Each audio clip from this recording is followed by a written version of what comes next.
Kita sebagai parents, khususnya buat parents baru untuk memilih sekolah untuk anak-anaknya. Sekolah bukan tempat sekolah robot. Faktor apa yang harus kita perhatikan sebagai parents ketika ingin memilihkan sekolah untuk anak-anak? Memasukkan sekolah anak meskipun ekspektasinya pengen tinggi tapi harganya tidak terlalu mahal gitu tuh. Nah, untuk para parents yang seandainya saat ini ya sudah terlanjur nih masukin sekolah anaknya yang ternyata kok nggak sevisi ya gitu. Nah, kira-kira apa yang harus dilakukan oleh para parents untuk memenuhi kekosongan atau kekurangan itu sendiri? Apa yang kira-kira perlu menjadi notice para orang tua? Nilai plus apa dari setiap sekolah yang memang harus menjadi oh ya ini oke deh gitu. Step 2, lihat ke kamar mandi. Jangan di ruangannya aja gitu jangan di lapangan futsal, kolam renang lihat ke kamar mandi. Di Indonesia ini banyak salju. Jadi salju? Aneh ya? Salah jurusan. Oke, salju. Ada indikator lain, kita berkunjung ke sekolah, masuk ke kelas. Assalamualaikum. Kalau senyum semua, good. Oh gitu ya. Ya itu sangat simpel sekali ya untuk membuktikan bahwa sekolah itu nyaman bukan anak ya. Ada lagi simpel. Apa?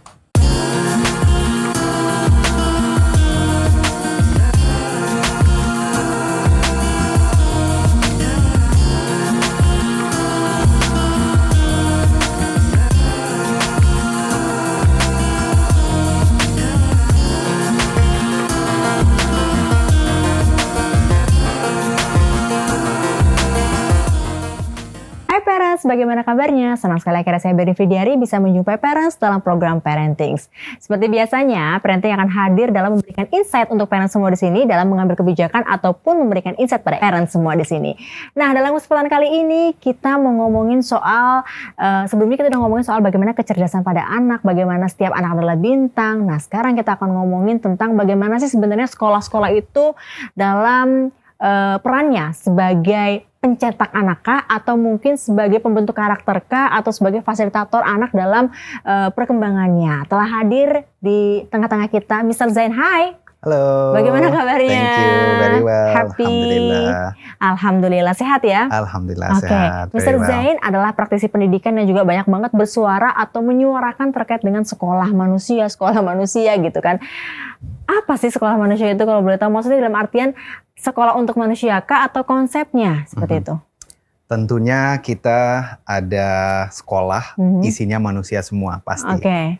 Tapi ini sebuah konsep, sebuah paradigma yang bertentangan dengan sekolah-sekolah pencetak batu bata.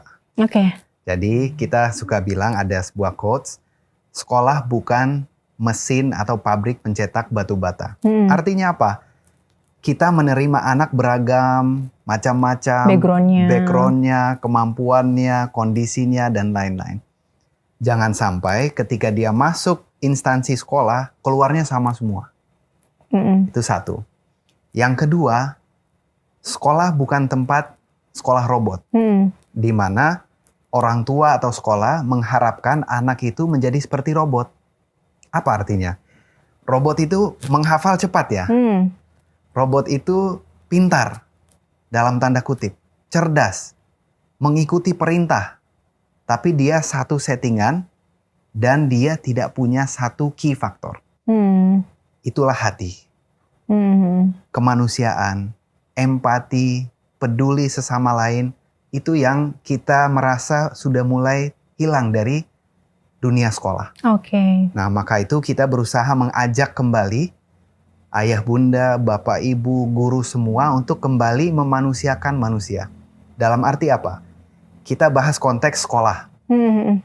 Kalau di sekolah saya ada tes masuk.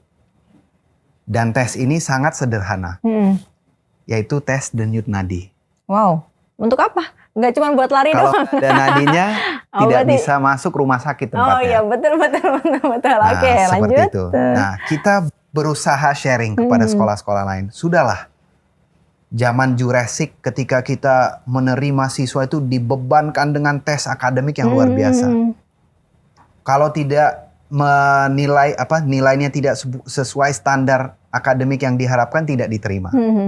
Nah, itulah campaign kita untuk berusaha mengajak teman-teman di sekolah untuk sadar bahwa sekolah ini tempat untuk mencerdaskan anak.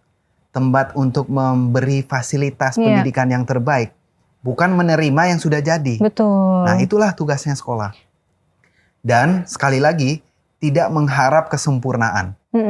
Jadi, kalau sekolah mampu meningkatkan kemampuan siswanya 1% saja sudah cukup. Iya. Jadi, kembali lagi kita bahas pemikiran dan paradigma. Kalau kita betul-betul sadar bahwa hak pendidikan setiap anak sama, maka itu sudah tidak ada lagi standarisasi tes yang menjadi tolak ukur masuk atau tidak. Betul. Bukan saya bilang jangan ada tes, salah. Yang saya bilang, tes itu jangan jadi tolak ukur terima atau tidaknya. Kalau ada tes akademik itu untuk placement. Dia akan bagus di bidang apa, seperti itu ya. Oke. Terus kondisi akademisnya seberapa di mana posisinya. Tapi bukan untuk tolak ukur terima atau tolak. Oke, baik. Nah, yang menjadi tolak ukur itu adalah fasilitas, bangku yang tersedia, hal-hal seperti itu wajar. Nah, tapi yang saya ajak berpikir kembali, jangan tes ini dijadikan syarat, tapi penunjang, data. Nah, ketika kita punya data tersebut, maka kita kelola. Kita sudah membahas sekolah itu fasilitator pendidikan, sekolah itu harus menjadi rumah kedua, tempat yang nyaman untuk siswa, dan kembali lagi kontranya robot adalah manusia. Iya. Atau jangan sampai binatang ya, nauzubillah, yang dimana sudah hilang karakternya, sudah hilang kemampuan bersosialisasi dengan baik, dengan akhlak. Nah, harapan kita adalah kembali mensuarakan, memanusiakan manusia, apalagi siswa. Dengan satu, tunaikan hak belajarnya, apapun backgroundnya. Kita terima anak, dia mungkin berkebutuhan khusus, hak belajarnya sama dengan anak yang kebutuhannya terpenuhi. Nah, kembali lagi, memanusiakan manusia itu kita ingin sekolah-sekolah sudah menghadirkan hati kembali di sekolah. Prihatin, menjadi contoh yang baik untuk siswa. Jangan hanya siswa, untuk guru-guru juga. Kadang-kadang kita fokus kepada siswa, lupa sama guru. Padahal dalam konsep sekolah manusia, guru itu aset. Kalau aset investasi kan, sudah bukan dianggap pengeluaran. Nah, ini buat teman-teman guru di rumah, saya ada bersama guru-guru. Di mana guru itu aset, tidak dianggap liability, tidak dianggap pengeluaran yayasan kepada guru, bukan, investasi. Aset ya. Maka jangan tanggung-tanggung dalam memenuhi kebutuhan guru. Nah berbicara masalah bagaimana sih sebenarnya kita sebagai parents, khususnya buat parents-parents baru untuk memilih sekolah untuk anak-anaknya. Sebenarnya faktor apa yang harus kita perhatikan sebagai parents ketika ingin memilihkan sekolah untuk anak-anak? Oke, baik. Pertama, kembalikan kepada paradigma kecerdasan dulu. Kita datang bahasa Jawa sowan ya ke sekolah. Kita tanya, di sini paradigma tentang kecerdasan apa? Bapak Ibu sekolah, apa persepsi Anda terhadap kecerdasan? Tolong dong cerita, anak cerdas itu seperti apa? Itu pertanyaan pertama yang Bapak Ibu harus tanya. Nah, kalau jawabannya menghargai 8 kecerdasan potensi manusia secara sama, itu bisa jadi green flag pertama. Kalau sudah, kalau yang cerdas diterima di sekolah negeri atau di perguruan tinggi negeri, kelak dia lulus, itu red flag. Tapi jangan di cancel dulu ya. Nah, jadi tolak ukur pertama, paradigma atau persepsi tentang kecerdasan. Nah, itu wajib ditanya. Step 2, lihat ke kamar mandi. Jangan di ruangannya aja gitu jangan ya. Di lapangan futsal, kolam renang lihat ke kamar mandi. Itu tujuan pertama. Kalau kamar mandinya bersih, tidak ada bau yang tidak sedap, itu gambar. Itu cerita tentang sebuah yayasan dan sebuah sekolah. Kalau detail tidak diperhatikan, bagaimana anak saya? Wah luar biasa nih, jadi catatan banget untuk para parents ya. Betul. Jadi step 2 ke kamar mandi. Kalau kamar mandinya bersih, diperhatikan dengan baik, baunya wangi, pasti itu sebuah gambar tentang manajemen sekolah yang baik. Nah, karena detail itu Diperhatikan. wajib diperhatikan. Oke. Mama bisa diartikan bahwa anak saya juga akan diperhatikan. Karena ini tempat di mana sangat penting dalam proses belajar mengajar. Tapi sekali lagi, kalau kamar mandinya tidak sesuai harapan, jangan di-cancel dulu. Iya. Ini sebuah pertimbangan. Guidelines. Betul. Ada lagi? Guidelines. Yang ketiga, apakah sekolah ini betul-betul menjadi lingkungan untuk mendukung kecerdasan anak saya semuanya sama? Misalkan kita sudah bahas, kalau anak saya cerdas musik, difasilitasi tidak. Tapi tidak berhenti di fasilitas. Dihargai nggak sebagai sama dengan anak yang cerdas matematikanya besar. Kalau anak saya cerdas naturalis, dia senang alam, dia kalau belajar di luar happy, difasilitasi, oke.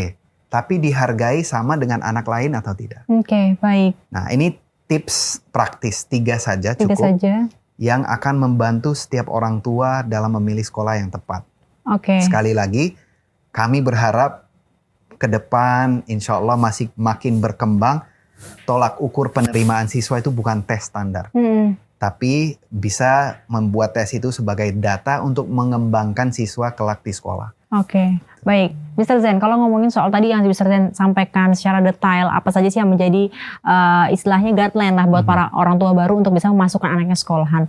Rata-rata yang tadi Mr. Zen sampaikan adalah sekolah-sekolah yang istilahnya rata-rata agak mahal nih. Nah, kira-kira ada nggak sih tips untuk bisa memasukkan sekolah anak meskipun ekspektasinya pengen tinggi tapi harganya tidak terlalu mahal gitu tuh.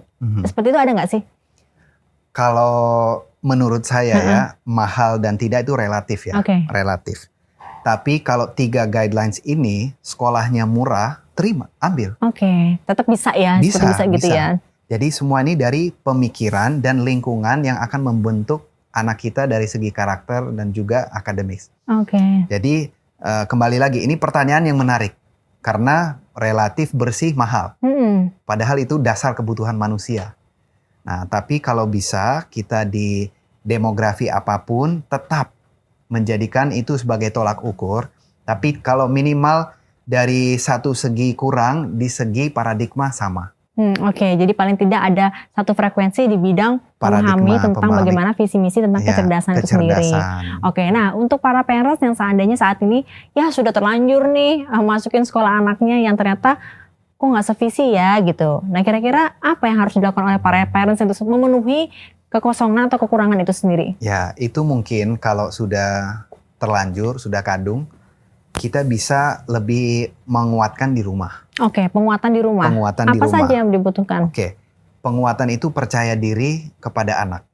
Jadi kita selalu menjaga positivitas dalam melihat atau menilai anak supaya itu menular ke anak kita dan gambar diri atau percaya diri dia terbangun dengan baik dan positif. Nah itu bisa dibawa ke sekolah nanti.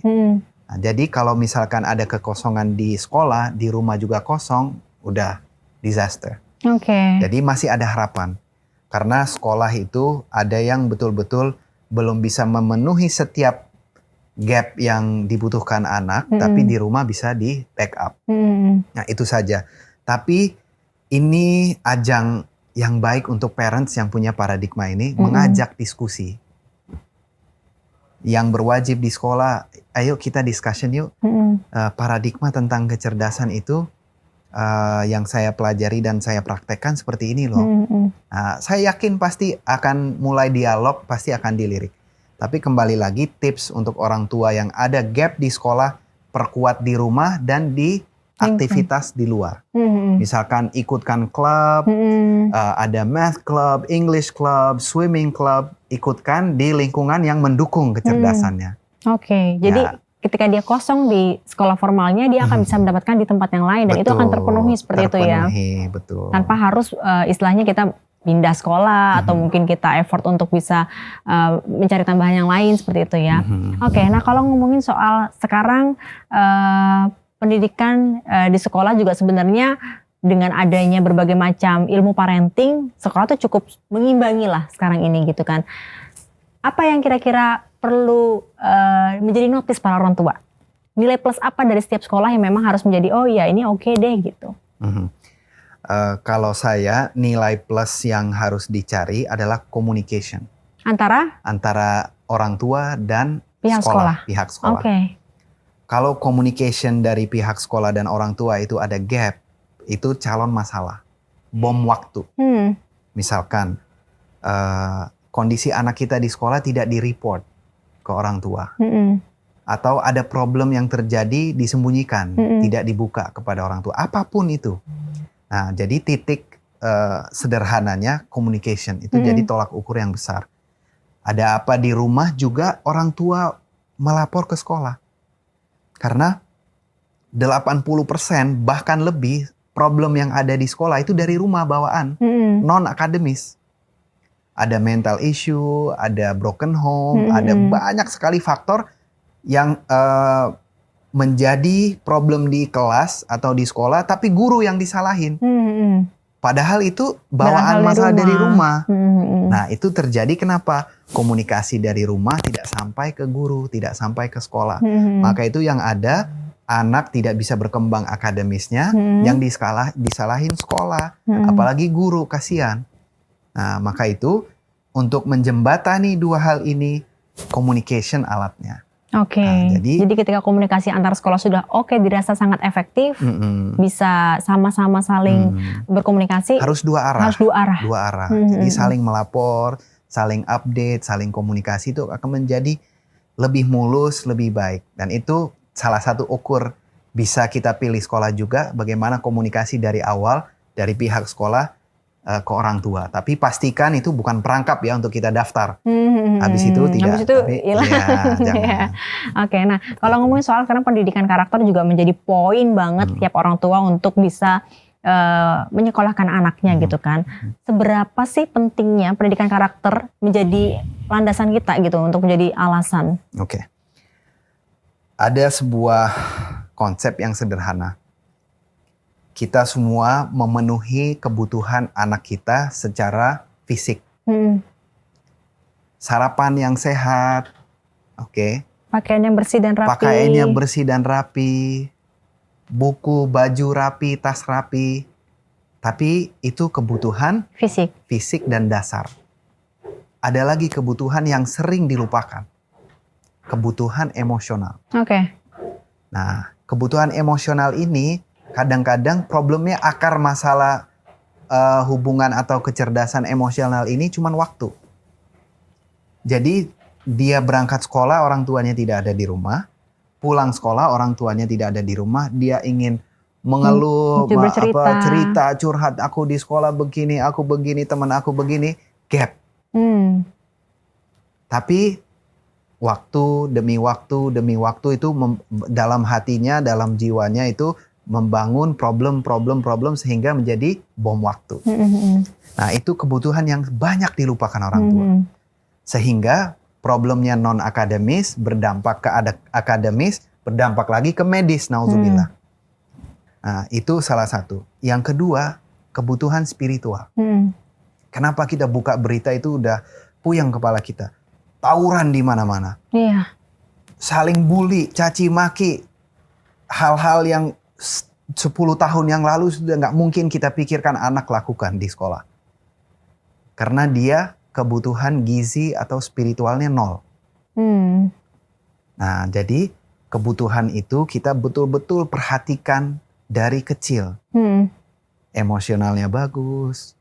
Itu gizi. Tangki cintanya diisi, seperti itu ya. Betul. Dan jangan lupa spiritualnya. Dan ini apapun agamanya. Apapun agamanya. Manusia itu kebutuhan dasar itu harus ada kebutuhan spiritualnya. Nggak boleh kosong. Sehingga ketika dia belok-belok pun masih punya pegangan seperti itu ya. Nah, dari itu dan hal-hal sederhana. Gimana sih cerdas emosional maksudnya apa? Sebenarnya itu kalau dipenuhi kebutuhan itu dengan sendiri berkembang. Dan dia akan menjadi cerdas dalam itu. Kalau di rumah interaksi antara keluarganya kurang baik, bagaimana dia berinteraksi dengan temannya di sekolah? Iya, betul. Nah, bagaimana dia bisa mengendalikan emosinya ketika ada problem dengan teman? Apalagi di SMA cinta segitiga udah bubar, dia nggak bisa fokus, udah mental katanya. Nah, itu sederhana. Untuk menyelesaikan itu waktu, kasih sayang, perhatikan dengar anak kita. Kalau dia pulang, dia kadang-kadang tidak perlu bicara, duduk berpelukan sudah selesai, cukup. Nah, dan satu lagi yang paling penting, spiritualnya. Bukan artinya dia harus disuruh ke masjid, disuruh ke rumah ibadah, begini, bukan. Tapi dibangun dalam hatinya, diterapkan bahwa ada nilai-nilai spiritual yang harus kita pegang. Tuh, ada sebuah energi yang lebih besar daripada kita yang kita tanggung jawab terhadapnya. Nah, itu saja. Itu kalau gap spiritual, emosional, dan kecerdasannya itu jadi satu, yakinlah pasti jadi bintang. Oke, nah akhir-akhir ini berseliweran juga tentang salah satu akademisi atau mungkin salah satu nggak tahu ya variety show atau bukan, tapi terkait dengan kecerdasan yang ramai banget dibicarakan gitu kan, dimana anak-anak itu anak-anak pintar dikumpulkan, kemudian mengerjakan sebuah 1-2 pertanyaan gitu kan, dan akhirnya menjadi tolak ukur para parents baru nih. Wah gila, anak-anak sekarang pintar-pintar banget ya, dalam artian mulai ketar-ketir nih anak-anak ini. Wah habis ini siap-siap nih aku dimasukkan ke dalam les-les yang akademisi nih. Nah, pola-pola seperti itu tuh sebenarnya akan mempengaruhi tentunya. Bagaimana parents harus bijak dalam mengambil hal seperti itu? Ya, kembali lagi ke dasar. Persepsi Anda terhadap kecerdasan itu apa? Apa makna kecerdasan? Kalau makna kecerdasan kita sempit, dia dalam akademis kita nilai itu cerdas, tapi kalau tidak diimbangi dengan kecerdasan yang lain, kita sudah bicarakan, spiritualnya, emosionalnya, pasti punya problem. Pasti ada masalah. Ketidakseimbangan dalam kehidupan dia, kalau hanya difokuskan di akademis saja, nilai saja, atau prestasi akademis, pasti di sisi lain kehidupannya ada problem. Oke, jadi benar nggak sih ketika anak yang pinternya banget, dia akan kekurangan di bagian mungkin bersosialisasi atau mungkin tidak cakap untuk menyelesaikan masalah yang lain, itu benar tidak? Benar, sangat benar, sangat benar. Jadi keseimbangan ini harus dijaga. Dari segi akademisnya tapi di sosial bagaimana? Di spiritual gimana? Di emosional bagaimana? Dan ini jangan ditanggungjawabkan ke anak. Ini tanggung jawab orang tua untuk memastikan itu dari awal. Tanggung jawab guru, tanggung jawab lingkungan sekolah. Nah, kalau kita, saya punya banyak pengalaman mengajar murid langsung, siswa langsung. Dan luar biasa hebat Indonesia. Saya melihat kemampuan matematis logis itu jauh di atas di Amerika. Saya pernah kuliah di Amerika. Soal-soal yang saya kerjakan di level perguruan tinggi, itu di SMP anak Indonesia bisa. Bisa. Nah, maka itu suatu hal yang luar biasa. Tapi itu akan bisa berkembang baik menjadi sebuah aset untuk anak kita ketika kita imbangi kecerdasan lainnya. Jangan sampai dia jenius tapi tidak bisa berinteraksi. Dan itu banyak terjadi di dunia kerja, di mana orang-orang yang mungkin sangat pintar sekali untuk bekerja sama dalam satu buah tim itu akan kesulitan. Itu sebenarnya dasarnya dari ketika dia bersekolah seperti itu ya? Betul dasarnya. Betul. Jadi jaga balance. Balance itu bagaimana menjaga balance dari rumah deh yang harus dilakukan para parents? Harus dari rumah. Jadi dari awal. Dari awal kebutuhan anak dia mulai lahir, mulai TK, mulai SD, itu kebutuhan itu hak anak atas orang tua untuk memenuhi gizinya. Jadi kita bisa artikan sebagai sebuah gambaran yang sederhana ya. Gizi itu bukan makanan, tapi asupan nutrisi, yes. Emotional, yes. Spiritual, yes. Nah, itu dari situ berkembang. Nah, itu makanya saya lihat di lingkungan sekolah ini, guru ini sebenarnya korban. Mereka itu apa-apa salahin guru. Padahal itu problem yang dilimpahkan kepada dia harus selesaikan, padahal bukan dia sumber masalahnya. Nah, maka saya ingin mengambil kesempatan ini untuk apresiasi guru-guru luar biasa dan yakin guru pekerjaan paling mulia di muka bumi. Dan orang tua itu guru. Kadang-kadang kita jangan menganggap yang di sekolah guru. The first guru ibu, bapak, ayah. Untuk itu jadi kita di rumah pun juga harus memberikan environment yang bisa mendukung Betul. kecerdasan anak itu sendiri ya. Betul. Nah, apa indikatornya anak itu mendapatkan sekolah yang tepat? Ini relatif ya. Setiap orang tua punya harapan yang beda-beda, punya paradigma yang beda-beda. Itu tadi. Saya hanya bisa bicara atas dasar paradigma atau pemikiran yang menurut saya benar, saya praktekkan berhasil, saya hanya bisa bicara atas itu. Tidak tutup kemungkinan banyak orang tua tidak setuju. Nggak ada masalah. Itulah manusia, berhak atas pendapatnya masing-masing. Tapi kalau saya ukur sekolah yang sukses, sekolah yang baik untuk anak saya, itu tadi. Tolak ukurnya adalah value dan sudut pandang terhadap kecerdasan dan value of life. Nilai-nilai kehidupan, nilai-nilai karakter yang saya miliki sama terima. Oke. Itu saja. Kalau untuk anak sendiri, di pihak anak kita melihat bahwa anak kita anak kita ini kayak tepat nih sekolah di sini adalah dari happy itu sendiri. Dari anak happy. Menikmati itu sendiri. Jadi kalau ada indikator lain, kita berkunjung ke sekolah, masuk ke kelas. Assalamualaikum. Kalau senyum semua, good. Oh gitu ya. Ya itu sangat simpel sekali ya Simple. untuk membuktikan bahwa sekolah itu nyaman bukan Iya. anak ya. Ada lagi simple. Apa? Anak itu susah disuruh pulang. Oh iya. Anak semangat berangkat sekolah. Dia semangat berangkat sekolah, sampai sekolah semangat, disuruh pulang beban. Oke. Kita, Allah, di sekolah kita itu kadang-kadang satpam ini kebingungan. Pramubakti ini mau bersih-bersih, anaknya masih betah di sekolah. Oh, itu salah satu indikator Salah ya. satu indikator. Oke, baik. Jangan dia berangkat pagi itu kayak kura-kura, aduh males. Iya. Sampai di sekolah, kuala, tidur. Terus pengen cepet pulang. Pulang macan. Harus dibalik. Oh iya. Berangkat kayak macan, Macan. cepat. Nah, dia mau pulang, aduh malas pulang, masih asyik di sekolah. Seperti Itu itu ya. indikator yang baik. Nah untuk anak-anak yang memang biasanya kan ada tipe-tipe anak di sekolahan di kelas nih. Ada yang selalu bersemangat seperti ya Mr. Zain bilang. Ada yang sebenarnya dia dalam pelajarannya tidak terlalu oke, tapi dia menikmati nih setiap momen pelajarannya, setiap proses belajar mengajarnya. Itu anak-anak seperti itu anak-anak yang memang pada akhirnya telah mendapatkan kecerdasan yang sesungguhnya atau bagaimana Mr. Zain? Ya, jadi kita sudah sepakat ya bahwa tolak ukur keberhasilan KBM atau proses belajar mengajar ini happy. Outputnya, indikatornya. Nah itu tentu benar. Tapi ada stimulus yang satu anak menerima dia happy, nggak tentu anak lain happy. Nah, jadi sekolah ini harus adil. Kalau anak yang misalkan dia giat di kelas, dia mungkin bertanya cerdas. mulu, ya. Cerdas akademiknya luar biasa. Jadi dia terpenuhi kebutuhan eksistensi dia terpenuhi di kelas. Tapi yang dia cerdas musiknya apakah sama dihargai? Iya betul. Yang cerdas logisnya, yang cerdas naturalisnya, apakah kita adil menghargai semua kecerdasan?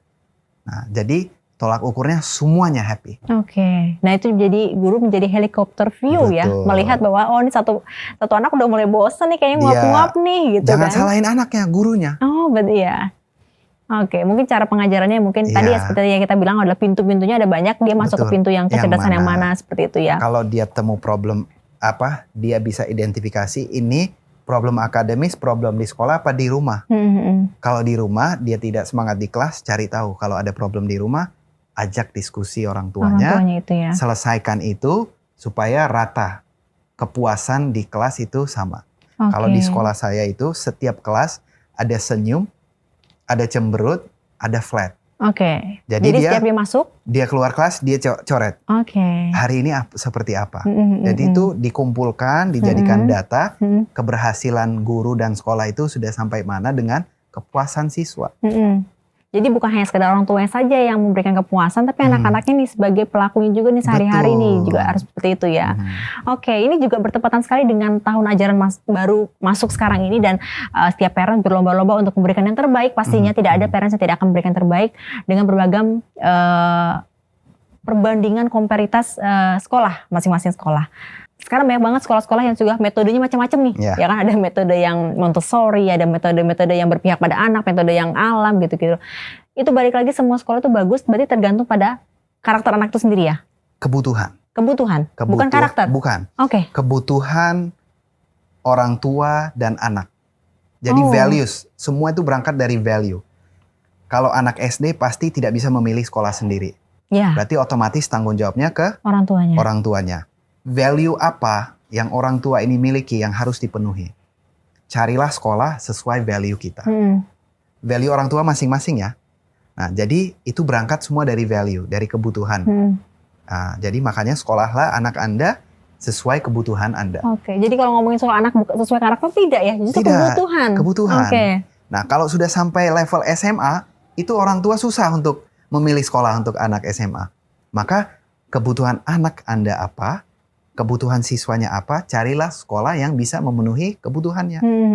Nah, entah itu dari values, kalau sudah SMK bisa jadi skill set, dia hobi masak, maka dia ke tata boga, atau dia mau menjadi engineer sesuai kebutuhan. Nah, jadi setiap anak punya kebutuhannya masing-masing, setiap orang tua punya values, sehingga bisa diartikan kebutuhan, cocokkan saja di situ. Jadi jangan melihat branding sekolah seperti apa, baru kita yang masuk ke dalam pemikiran dan value sekolah. Sebaliknya, kita yang mencari sekolah yang cocok dengan values dan pemikiran kita. Jadi balik lagi pada bukan bagusnya gedung, bukan lengkapnya fasilitas, tapi bagaimana sekolah-sekolah itu bisa memenuhi kebutuhan dari anak kita sendiri ya. Oke, mungkin terakhir Mr. Zen terkait dengan bagaimana memilih sekolah untuk anak-anaknya, bukan hanya sekedar fasilitasnya saja. Ada pesan nggak buat para parents? Silakan. Pesan saya dan harapan saya, semua orang tua bisa menghargai setiap kecerdasan pada anak. Itu harapan saya. Supaya ketika anak merasa dihargai, kemampuannya rasa diterima dan dihargai, maka dia bisa berkembang luar biasa. Sampai membuat orang tua bangga luar biasa. Semua itu berangkat dari cara pandang kita terhadap sesuatu hal yang cerdas, yang baik, yang membanggakan. Jadi saya ajak semua orang tua untuk melihat anak Anda, tatap matanya, dan betul-betul tanam dalam hati kita bahwa dia adalah anak yang hebat. Oke. Kalau untuk orang tua yang sekarang merasa anaknya salah sekolah, apa yang harus dilakukan? Nah, kalau saya bilang, di Indonesia ini banyak salju. Jadi, salju? Aneh ya? Apa salah itu? Jurusan. Oke, salju. Oke. Jadi, kita bisa, kalau sudah terlanjur misalkan SD kan 6 tahun. Berarti kita bisa SMP-nya reform. Kita rumuskan kembali, catat value kita, catat kebutuhan kita, cari sekolah yang sesuai kebutuhan dan value. Kalau sudah terlanjur, it's not the end of the story. Kita bisa buka komunikasi, kita bisa mulai menanamkan pemikiran kepada anak dan guru dan sekolah semua. Semua mulai dari diri kita sendiri. Kalau sudah saljunya di perguruan tinggi, kuliah lagi.